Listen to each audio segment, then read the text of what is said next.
Meu nome é Nathalie. Tenho 31 anos e atualmente sou gerente sênior em uma empresa de tecnologia em Seattle. Meu trabalho exige foco absoluto e muita força de vontade, algo que venho aprimorando há mais de 10 anos, desde que me formei na faculdade. Não nasci em uma família rica, mas cresci acreditando que, se quisesse respeito, teria que trabalhar o dobro do que todos os outros. Passei noites sem dormir estudando em um quartinho alugado só para ganhar uma bolsa integral. Tive que escolher entre comprar livros didáticos ou jantar, mas, no final, todo esse esforço me rendeu uma posição sólida em uma idade em que muitos ainda estão tentando entender as coisas. No trabalho, sou a pessoa em quem meu chefe confia para projetos de alto risco. Meus colegas respeitam minha determinação e resiliência.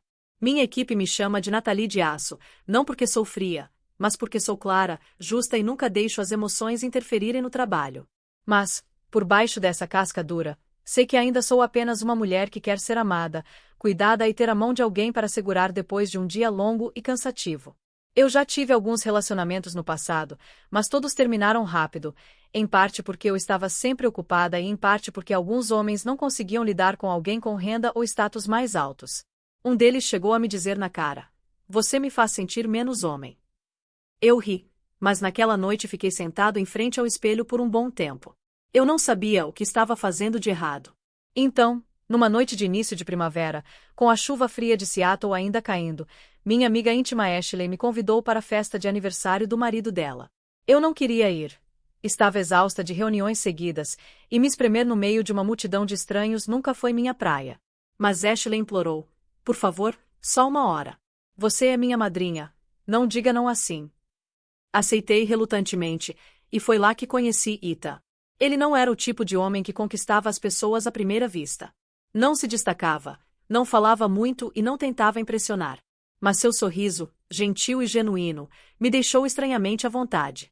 "Você é Nathalie, certo?" perguntou ele, aproximando-se enquanto eu estava sozinha com uma taça de vinho, olhando para o horizonte. Assenti levemente. "Como você sabia?" A Ashley me disse que se eu visse uma mulher bonita sozinha, parecendo arrependida de ter aparecido, essa mulher era você. Caí na gargalhada pela primeira vez em semanas. Conversamos a noite toda. Foi tranquilo, honesto e direto. Ele trabalhava em consultoria de RH, tinha a minha idade e também tinha passado por alguns relacionamentos fracassados. Compartilhamos perspectivas de vida, contamos coisas aleatórias um ao outro, eventualmente, trocamos números de telefone. Não pensei muito nisso na hora. Apenas me senti leve. Então, o Ethan começou a entrar em contato. Mensagem de texto matinais, checando depois das minhas longas reuniões, enviando vídeos fofos de cachorro só porque sabia que eu tinha um Golden Retriever quando era pequena. Comecei a ansiar pelas mensagens dele, e depois de 2 meses nos conhecendo, ele disse que queria algo sério. Não acredito em contos de fadas, mas quando o Ethan disse: "Não me importo se você tem mais sucesso, ganha mais dinheiro. Ou chega tarde do trabalho, eu só preciso saber se você está feliz comigo." Meu coração se comoveu de uma forma muito real. Eu disse sim, e 1 ano depois nos casamos. Achei que a felicidade finalmente tinha me encontrado, mas eu estava enganada. Muito enganada. Nosso casamento foi simples e acolhedor, realizado em um pequeno jardim ao norte de Seattle, onde tivemos nosso primeiro encontro sob a chuva fina de março. Não foi glamouroso como nos sonhos, mas para mim aquele momento foi suficiente, porque o homem ao meu lado segurou minha mão em alguns dos dias mais difíceis da vida. Os pais de Ethan, Cal e Diane, me surpreenderam no início com o quão abertos e gentis eles eram. Diane me deu um chale tricotado à mão, dizendo: "Só um presentinho para uma nora que trabalha em um escritório, é fácil sentir frio." Cal brincava com Ethan na minha frente, dizendo: "O rapaz tem sorte de se casar com uma mulher tão inteligente e forte." Eu ria muito nesses jantares em família. Cheguei a pensar que talvez eu realmente tivesse tido sorte. Depois do casamento, Ethan se mudou para o meu apartamento de 2 quartos na cidade, perto do trabalho, perto de um parque e a apenas 15 minutos de carro do meu escritório. A vida de casados parecia tranquila no começo. Dividíamos as tarefas domésticas, cozinhávamos juntos nos fins de semana e, todas as noites, antes de dormir, Ethan colocava a mão na minha testa e sussurrava: "Boa noite, minha esposa." Então, numa noite de outubro, logo após eu voltar de uma reunião com um cliente em Portland, Ethan disse lentamente: "Tem uma coisa que eu quero falar com você, meus pais." Sentei no sofá e tirei os saltos, com os pés doloridos do dia. "O que está acontecendo?" A saúde dos meus pais não anda muito boa. O papai tem pressão alta e a mamãe está ficando esquecida. Estou muito preocupada. Concordei. Eu entendo, mas não moramos exatamente perto. Ethan fez uma pausa e disse algo que me fez congelar. Quero que a gente se mude para a casa deles, ou pelo menos transforme a casa antiga deles em um duplex. Olhei para cima. Você quer dizer que a gente se muda para lá de vez ou só mora perto? Faça um duplex. A casa deles é grande, tem quintal e uma fundação sólida. Se reformarmos, teremos nosso próprio espaço e ainda estaremos perto o suficiente para cuidar deles. Já conversei com um amigo da construção civil. Custaria cerca de 100 mil. Soltei um suspiro mais longo do que pretendia. Não era egoísmo. Eu entendia que crianças tinham responsabilidades. Mas a ideia de abrir mão da nossa vida independente para morar ao lado dos meus sogros, mesmo com o muro nos separando, me incomodava. Ethan percebeu isso. Eu sei o que você está pensando, mas prometo que ninguém espera que você banque a nora tradicional. Meus pais são tranquilos, eles gostam muito de você. Não respondi de imediato. Pedi um tempo para pensar e, durante a semana seguinte, carreguei aquela pergunta como uma pedrinha no sapato, quase imperceptível, mas impossível de ignorar. Finalmente, numa sexta-feira à noite, depois do jantar com os pais dele, eu disse sim. Os olhos de Diane se encheram de lágrimas. Obrigada, Nathalie. Sei que não é fácil para você. Sorri, mas algo dentro de mim me tocou, suave e sem nome. Algumas semanas depois, Ethan e eu começamos a trabalhar com a equipe de construção que ele conhecia. Projetei 2 espaços de convivência separados, conectados por um corredor compartilhado com uma porta com fechadura. Por fora, parecia uma casa geminada. Por dentro, eram 2 mundos diferentes. Ethan estava animado, escolhendo azulejos, cores de parede e plantas de jardim. Eu, por outro lado, comecei a sentir que estava entrando em um projeto sobre o qual não tinha total controle. Eu era incluída nas conversas, mas decisões importantes, como pegar empréstimos ou escolher materiais, pareciam vir mais dele e dos pais. Certa noite, enquanto eu revisava a planilha orçamentária detalhada, perguntei: querida, como vamos dividir os 100 mil dólares entre os 2 lados? Ethan pareceu um pouco desprevenido. Como assim? Só quero saber o detalhamento. Quanto estamos pagando e quanto seus pais estão pagando? Ethan ficou em silêncio. Uma longa, muito longa pausa. Então, ele falou baixinho: eu esperava que você pudesse me dar o dinheiro por enquanto. Meus pais estão passando por uma pequena dificuldade financeira. Sentei-me ereta. Você está dizendo que estou cuidando de tudo. Ele segurou minha mão. Não de tudo, só estou ajudando por enquanto. Eu te pago com o tempo. Não disse mais nada, mas dentro de mim, uma porta se abriu silenciosamente, e atrás dela não havia luz. Eu ainda não sabia que aquela porta me levaria a uma verdade, uma que destruiria tudo o que eu acreditava sobre a palavra família. Numa noite de fim de semana, quando os planos de reforma estavam quase finalizados e os operários já tinham começado a construir a fundação, decidi conversar com Ethan para discutir as finanças com mais clareza.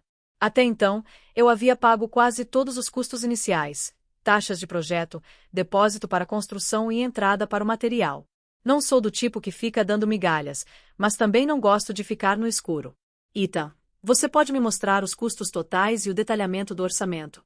Preciso controlar tudo o que estou pagando. Ele olhou para mim e coçou a cabeça. Sim, vou verificar. Mas, Nathalie, tem uma coisa que eu provavelmente deveria te contar primeiro. Olhei para cima, meu coração desacelerando como se eu tivesse acabado de entrar em uma lufada de ar frio. Meus pais, eles estão realmente endividados, disse ele lentamente. Não é uma dívida enorme, mas é significativa. Quanto? Cerca de 140 mil dólares. Quase deixei cair o copo na mão. Diga isso de novo, eu disse, tentando manter a calma. 140 mil dólares. Para quê? Meu pai investiu em uma rede de cafeterias há um tempo, mas não deu certo. Aí ele pegou outro empréstimo para quitar o antigo. Ele continuou acumulando, e eu só vou descobrir isso quando a casa estiver quase pronta. Então ele evitou meu olhar. Eu não estava tentando esconder. Eu só pensei que conseguiria lidar com a situação. Mas agora está tudo se acumulando.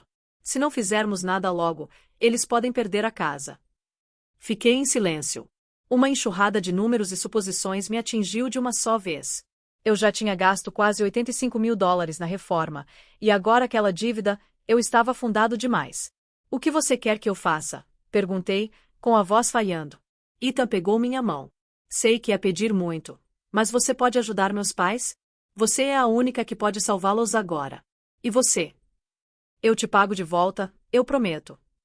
Dei um sorriso fraco, não porque eu estava feliz, mas naquele momento percebi que não era apenas uma esposa, estava sendo tratada como uma solução financeira. Mas eu ainda amava o Ethan, ou achava que amava. Então, aceitei. Saquei $70.000 da minha poupança e transferi para cobrir a maior parte da dívida dos pais dele. O restante, programei em parcelas mensais de $5, cada pagamento documentado com recibos e registros de transações. Diane me ligou chorando enquanto me agradecia. Cal até me mandou uma carta escrita à mão por e-mail me chamando de bênção. Esta família tem sorte de me ter, eu costumava acreditar nisso. Mas, com o tempo, pequenas coisas começaram a parecer estranhas. Ethan parou de contribuir financeiramente. O eu te pago de volta nunca aconteceu. Toda vez que eu tocava no assunto, havia uma desculpa. Salário atrasado, fundos presos em um projeto.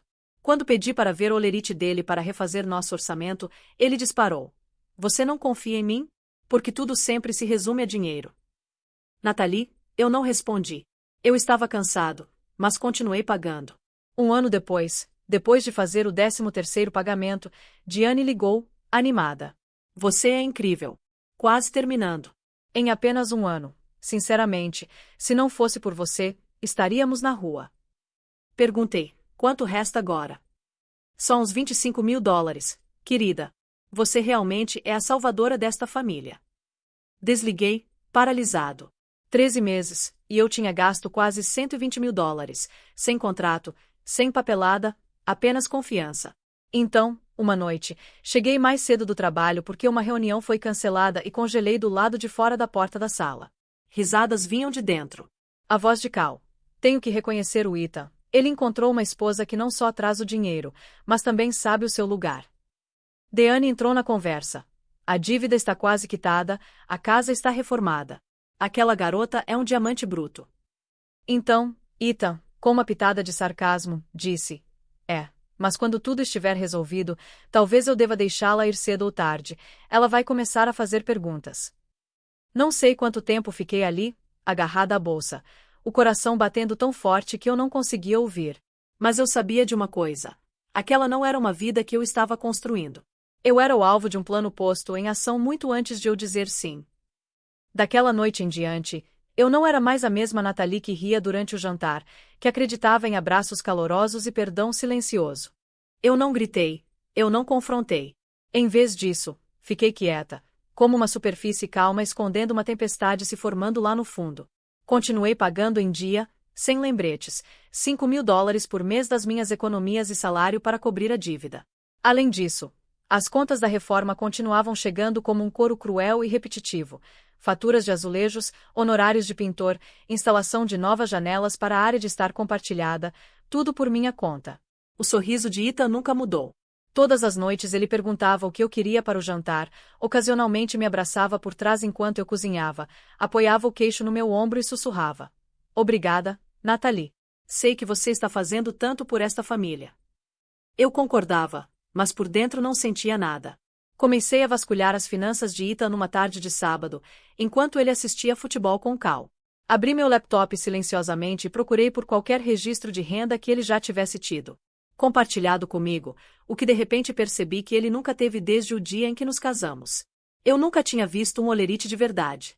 Da última vez que perguntei sobre isso, ele largou a xícara de café e disse, irritado: Por que você acha que estou escondendo alguma coisa? Você já sabe que eu não ganho muito. Está me acusando agora. Não disse a ele que não estava apenas desconfiada. Eu sabia que algo estava errado. Mas, sem provas, fiquei em silêncio. Continuei contribuindo, continuei encobrindo tudo. Àquela altura, eu já tinha investido mais de $110.000 na casa e na família dele, quase todo o dinheiro que eu havia economizado nos últimos 6 anos.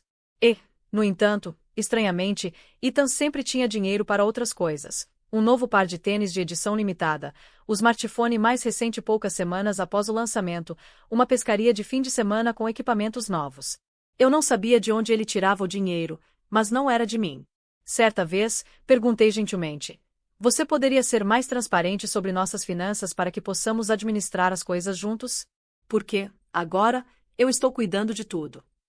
Ethan parou por alguns segundos e disse: Você está fazendo isso porque é bom nisso, não porque eu pedi. Se parecer demais, então não faça. Não estou te forçando.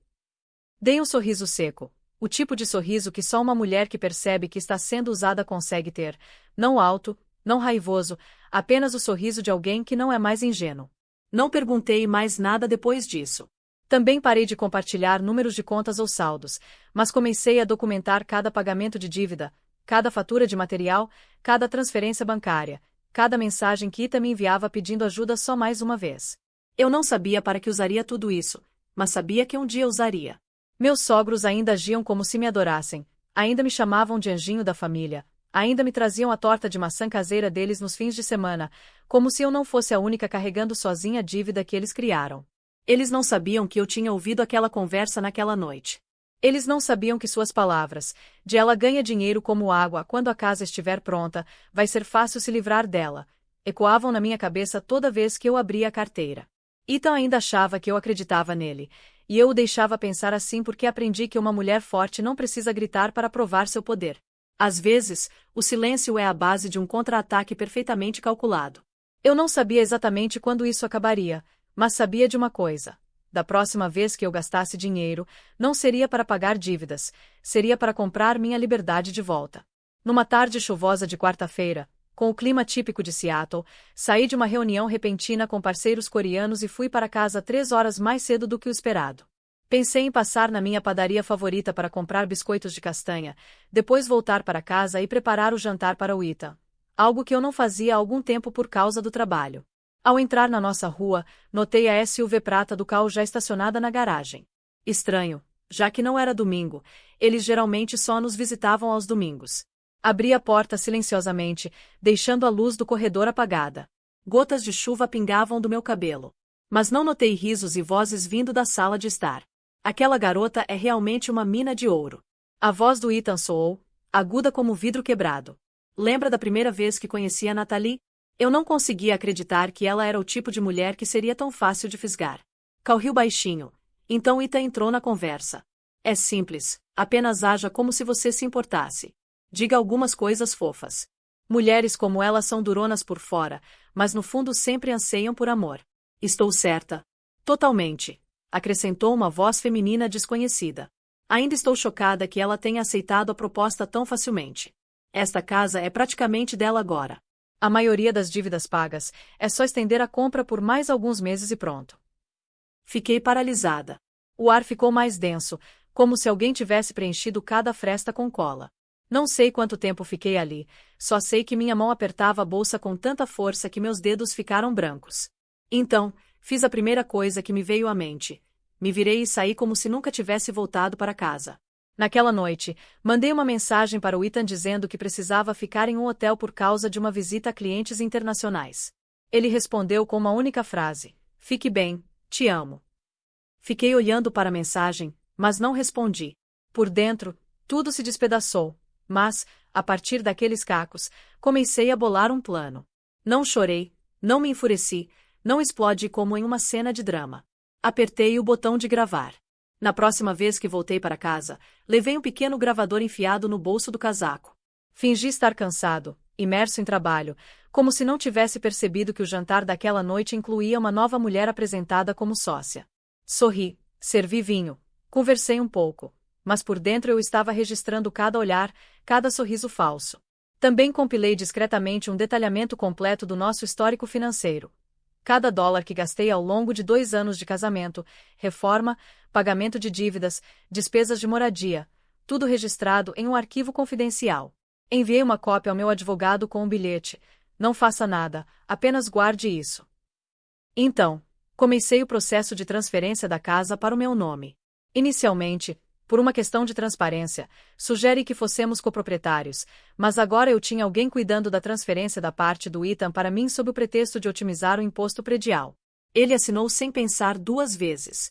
Uma semana depois, fingi ser a antiga Natalie novamente, a esposa cansada, ainda cozinhando, ainda perguntando sobre o dia dele, ainda amando. Enquanto isso, Eu fazia a contagem regressiva para a revelação perfeita. Eles não faziam ideia de que eu havia entrado com o pedido de divórcio discretamente, não faziam ideia de que eu havia comprado o restante da dívida sob condições especiais, tornando-me sua nova credora. Não faziam ideia de que a garota de coração mole que planejavam descartar agora tinha todas as cartas na manga. E quando chegasse a hora de expor a verdade, eu não gritaria.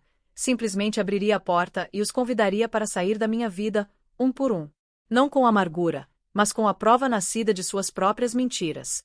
Eu costumava pensar que era uma mulher racional, inteligente, pé no chão, imune a danos emocionais. Mas quando seu coração é manipulado tão sutilmente, você aprende que as feridas mais profundas não são causadas por força bruta. Elas vêm de pequenos cortes, repetidos silenciosamente todos os dias. Continuei desempenhando meu papel. Esposa dedicada, a nora ideal.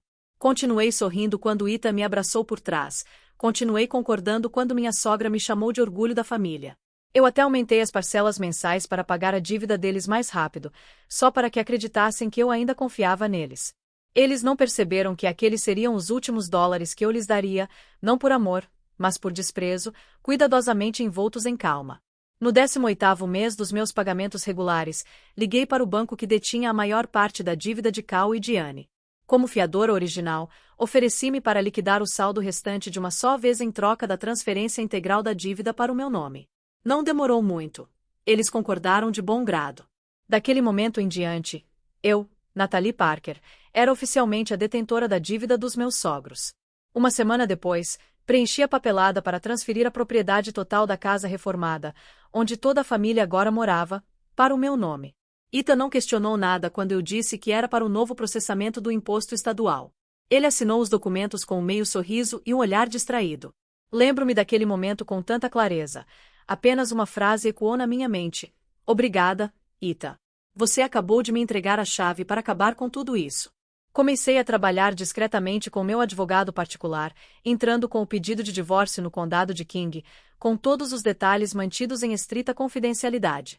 Durante esse tempo, reuni todas as provas necessárias, extratos bancários, recibos, e-mails e, principalmente, a gravação de áudio da noite em que, por acaso, ouvi o plano de divórcio.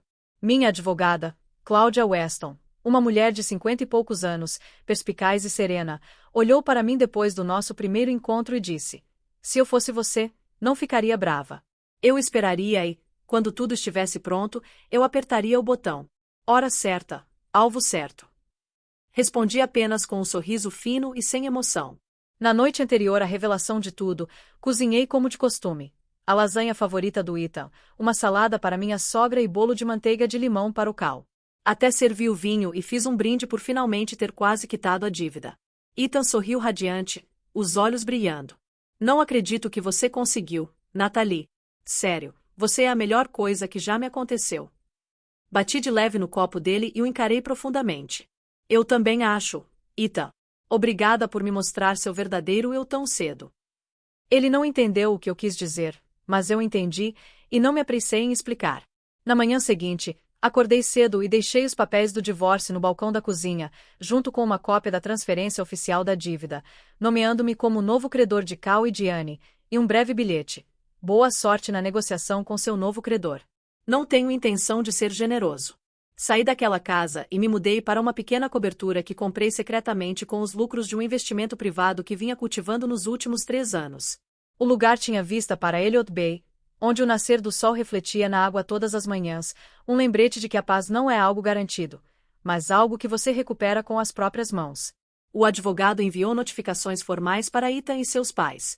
Eles tinham 3 opções: pagar o restante da dívida integralmente em 60 dias, desocupar a casa imediatamente, garantindo-me o controle total, ou enfrentar uma ação judicial por descumprimento.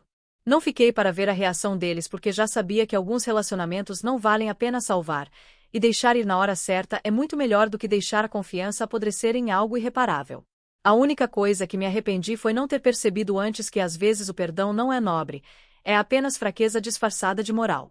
Achei que tinha me livrado da situação, que estava em vantagem quando deixei os papéis do divórcio e saí daquela casa em silêncio. Mas me esqueci de uma coisa: quem sobrevive às custas dos outros sempre revida das formas mais feias quando se sente ameaçado.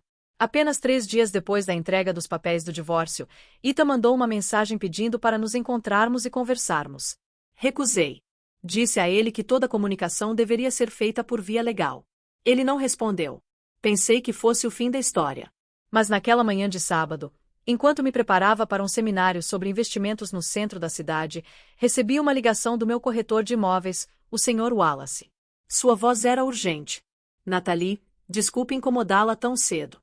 Alguém acabou de trocar as fechaduras da propriedade em Lakeview e alegou que você não é mais a dona. Acabei de receber uma ligação dizendo que uma mulher se mudou para a casa do Ita. Fiquei paralisada. Sem esperar mais um segundo, dirigi direto para a casa antiga. A casa que reformei com meu próprio dinheiro, escolhendo a dedo cada azulejo e lustre. O portão tinha uma fechadura nova, mas eu tinha uma chave reserva do conjunto original e já havia protocolado os documentos de transferência de propriedade em todas as autoridades locais assim que foram finalizados. Toquei a campainha. Quem abriu a porta foi Ita, vestindo a camisa social branca que eu lhe dei de aniversário 2 anos antes. Mas, desta vez, ele não me recebeu descalço como costumava fazer. Ficou parado na porta, calmo e firme. Nathalie, acho melhor você voltar para o seu novo apartamento. Esta não é mais a sua casa. Olhei para ele e não disse nada. Atrás dele, vi uma jovem de cabelos loiros levemente cacheados sair da cozinha segurando um copo de suco de laranja. Ela sorriu como se eu fosse um convidado indesejado. Essa é minha nova namorada, disse Ita, como se estivesse anunciando um novo par de sapatos. Fiquei em silêncio. Ah, e mais uma coisa, acrescentou. Meus pais acham que você ainda pode morar aqui se concordar com algumas condições. Levantei uma sobrancelha. Condições? Sim, você pode ficar aqui, mas vai precisar pagar aluguel. E como a casa está mais cheia agora, seria ótimo se você pudesse cuidar da limpeza, da roupa e da cozinha. Dei uma risada longa e descontrolada. Ethan deu meio passo para trás, provavelmente pego de surpresa. Você está me dizendo que eu tenho que pagar aluguel e fazer tarefas domésticas em uma casa que é legalmente minha?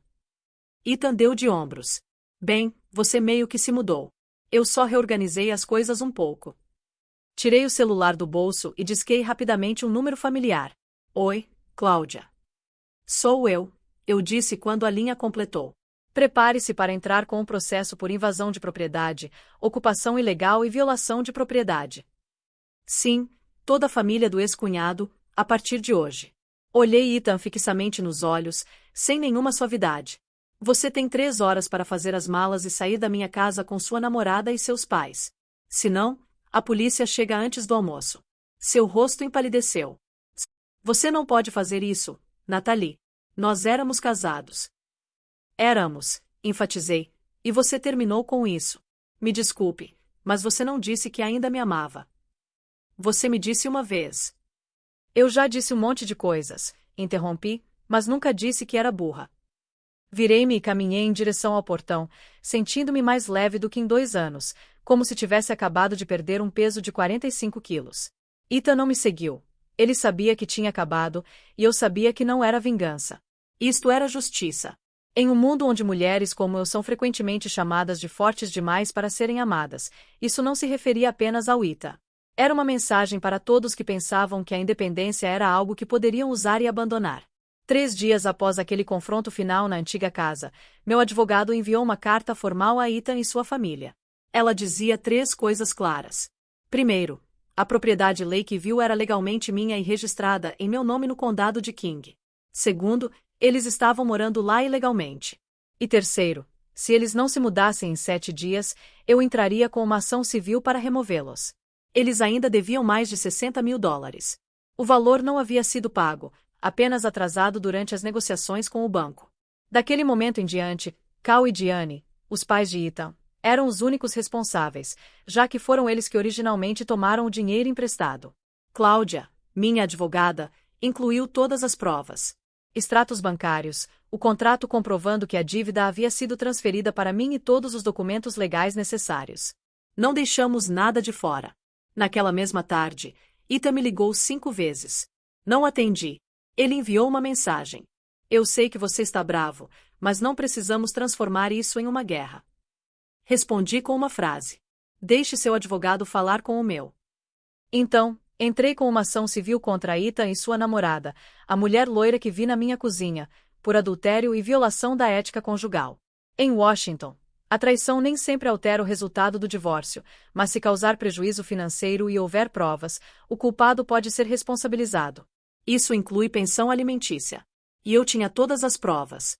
Fotos, mensagens de texto, gravações e até mesmo a declaração de um entregador dizendo que ela entrou e saiu da minha casa enquanto eu estava fora.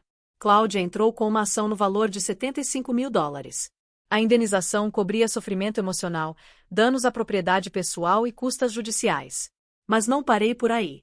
Também exigi os $60.000 que havia pago durante as reformas e o pagamento do empréstimo. Eu tinha recibos, transferências bancárias e até um documento de dívida manuscrito que Ita implorou que eu assinasse quando ele pediu ajuda pela primeira vez. Eles estavam presos. O que costumava ser uma imagem falsa de uma família feliz agora se transformou em algo claro e verdadeiro, algo feio, mas honesto. Ita finalmente apareceu na primeira mediação. Ele parecia cansado. A confiança que ele tinha antes havia desaparecido. Ele olhou para mim e disse: "Eu sei que errei. Mas, Natalie, se você continuar com isso, eu vou perder tudo." Fiquei calmo. "Você arriscou tudo no momento em que me traiu", eu disse. "Perder não é culpa minha. É sua." A namorada dele não apareceu, mas o advogado dela enviou uma proposta de acordo. Ela estava disposta a pagar parte dos danos se omitissemos o nome dela nos autos do processo. Eu concordei, não porque a perdoasse, mas porque sabia que o silêncio às vezes corta mais fundo do que as palavras. E eu ainda não tinha terminado. Mais tarde, os pais do Ethan, Cal e Diane, me ligaram chorando. Tentaram me fazer sentir culpada. Cal disse: "Natalie, você já foi nossa nora. Você quer mesmo destruir esta família." Não perdi a calma. "Não estou destruindo nada", eu disse. "Sua família simplesmente presumiu que eu não revidaria. Só estou pegando o que já é meu." Eles não se falaram mais depois disso. Conheci pessoas como elas. Nunca admitem que estão erradas. A única coisa que entendem é a perda. Mas eu não estava esperando que eles mudassem. Eu não precisava que eles mudassem. Minha vida já tinha seguido em frente. Eu estava em um novo capítulo agora. Um capítulo em que eu estava no controle, e ninguém poderia tirar isso de mim novamente. Ita e seu lado da história não eram nada mais do que personagens secundários agora, parte de um livro que eu já havia fechado. Nunca pensei que venderia a casa que um dia me pareceu um lar. Investi tanto tempo, dinheiro e emoção. Mas finalmente entendi. Não importa quão bonita uma casa pareça, ela ainda será apenas 4 paredes se não contiver nada além de mentiras. Após as reformas, o valor do imóvel em Lakeview aumentou. Com o mercado imobiliário indo bem, recebi uma oferta apenas um mês depois de colocá-lo à venda. Um jovem casal me ofereceu $200.000. Exatamente o que eu esperava. Eles adoraram o layout duplo, especialmente a cozinha, que eu mesmo redesenhei. Depois de cobrir os custos de reforma e pessoais, saí com mais de $40.000 de lucro. Não é uma fortuna, mas é o suficiente. O suficiente para fechar a porta daquele capítulo e começar algo novo. Algo honesto. Algo meu. Durante a mediação do divórcio, o tribunal aprovou meu pedido de pensão alimentícia. Ethan foi condenado a me pagar $35.000 nos próximos 12 meses. A namorada dele tentou minimizar seu papel, mas no final ela teve que pagar $150 só para evitar que seu nome fosse tornado público nos registros do tribunal. A família de Cal, sob pressão legal, devolveu os $60.000 que eu havia pago, não porque se sentissem mal, mas para evitar serem processados por quebrar acordos financeiros assinados. No total, entre a venda da casa e os acordos legais, recuperei mais de $150.000. Mas a coisa mais valiosa que recebi de volta não foi dinheiro. Depois de tudo, comecei a levar os investimentos a sério. Eu costumava achar que poupar bastava. Mas agora eu sei. As mulheres modernas precisam de mais do que apenas uma renda estável. Precisamos de mentes inteligentes em finanças. Inscrevi-me em um curso de gestão financeira pessoal. Contratei um consultor independente. Aprendi a ler o mercado, não com emoção, mas com estratégia e confiança. E aos poucos a dor começou a me abandonar. Percebi que não precisava de mais ninguém para construir um futuro. Eu poderia fazer isso sozinha, sem depender de ninguém. Numa tarde de outono, eu estava na sacada do meu novo apartamento, admirando a orla de Seattle. O pôr do sol estava dourado, suave como mel no céu. E naquele momento, me ocorreu.